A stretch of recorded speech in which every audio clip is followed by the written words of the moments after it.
getting married. About 9 years. I was 18 years old when I got married. I belonged to a very conservative family, a Baloch family, where good daughters never say no to their parents. My father wanted me to get married, and all I said was, if that makes you happy, I will say yes. And of course, it was never a happy marriage.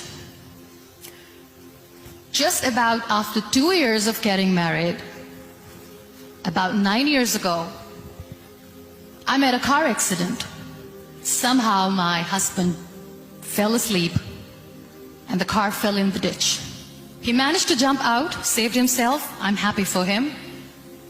But I stayed inside the car and I sustained a lot of injuries. The list is a bit long. Don't get scared. I'm perfectly fine now. Radius ulna of my right arm were fractured. The wrist was fractured. Shoulder bone and collarbone were fractured. My whole rib cage got fractured. And because of the rib cage injury, lungs and liver were badly injured. I couldn't breathe.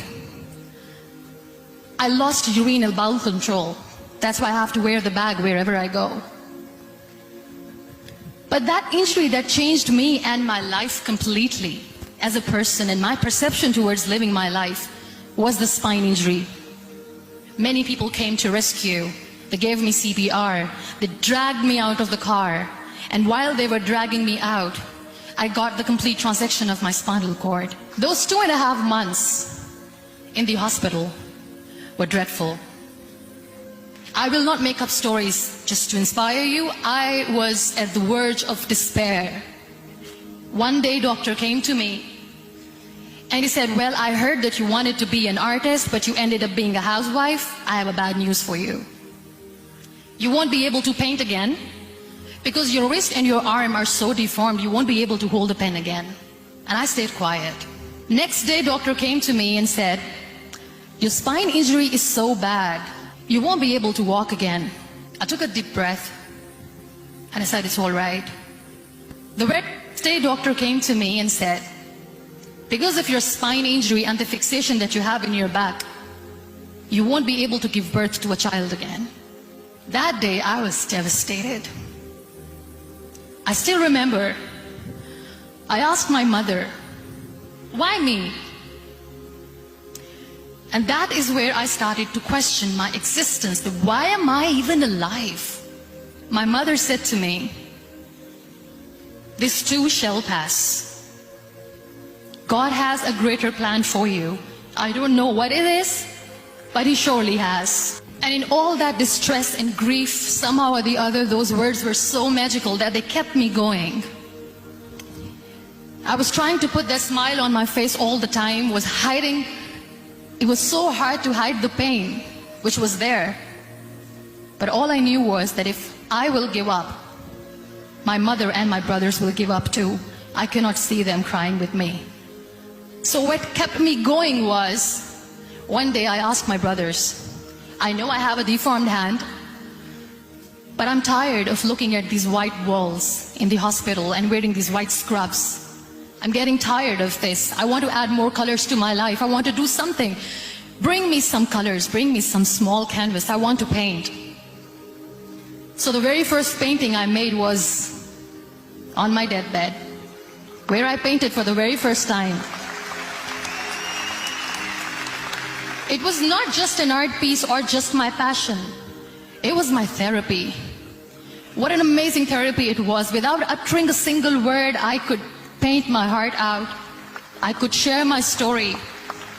People used to come and say, what lovely painting. So much color. Nobody could see the grief in it. Only I could. And that day I decided that I'm going to live life for myself. I am not going to be that perfect person for someone. I am just going to take this moment and I will make it perfect for myself. And you know how it all began? That day I decided that I'm going to fight my fears. We all have fears. Fear of unknown, fear of known, fear of losing people, fear of losing health, money. We want to excel in career, we want to become famous, we want to get money. We are scared all the time. So I wrote down one by one all those fears.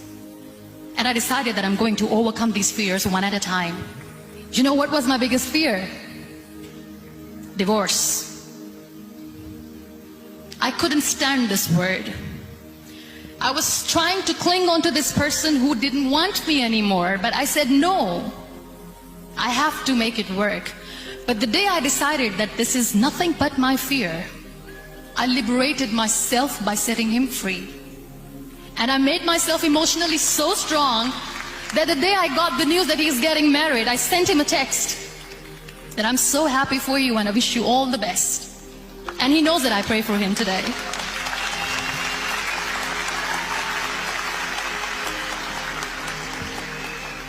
My biggest fear, number 2, was I won't be able to be a mother again.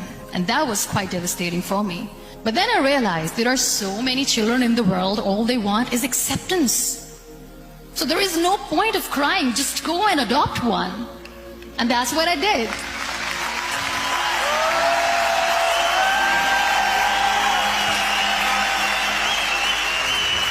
I gave my name in different organizations, different orphanages, and I waited patiently. 2 years later, I got this call from a very small city in Pakistan. I got a call and they said, "Are you muniba mazari? There is a baby boy and would you like to adopt?" And when I say yes, I could literally feel the labor pain. I said, yes, I am going to adopt him. I am coming to take him home.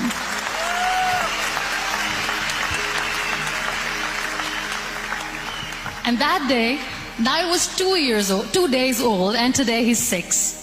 You know, when you end up being on the wheelchair, what's the most painful thing? That's another fear that people on the wheelchair or the people who are differently abled have in their hearts, but they never share. I'll share that with you. The lack of acceptance. People think that they will not be accepted by the people because we, in the world of perfect people, are imperfects. So I decided that instead of starting an NGO for disability awareness, which I know will not help anyone, I started to appear more in public. I started to paint. I always wanted to. I've done a lot of exhibitions. I'm Pakistan's first wheelchair-bound artist. I've done a lot of modeling campaigns, different campaigns for brands like Tony and Guy. I decided that I'm going to join the national TV of Pakistan as an anchor person. I became the National Goodwill Ambassador for UN Women Pakistan, and now I speak for the rights of women, children. We talk about inclusion, diversity, gender equality, which is a must. I was featured in BBC 100 Women for 2015. I'm one of the Forbes 30 under 30 for 2016. We have this amazing fantasy about life. This is how things should work. This is my plan. It should go as per my plan. If that doesn't happen, we give up. So my dear friends, let me tell you one thing. I never wanted to be on the wheelchair. Never thought of being on the wheelchair. I was always aspiring to do bigger things, but had no idea that for that I have to pay the price to be where I am today. It's a very heavy price. This life is a test and a trial, and tests or trials are never supposed to be easy. So when you are expecting ease from life, and life gives you lemons, then you make the lemonade, and then do not blame life for that, because you were expecting ease from a trial. Trials make you a stronger, better person. Life is a trial, and with time you realize that. It is okay to be scared. It is okay to cry. Everything is okay, but giving up should not be an option. They always say that failure is not an option. Failure should be an option, because when you fail, you get up, and then you fail, and then you get up, and that keeps you going. Embrace each and every breath that you are taking. Celebrate your life. Live it. Don't die before your death. Real happiness lies in gratitude. So be grateful, be alive, and live every moment.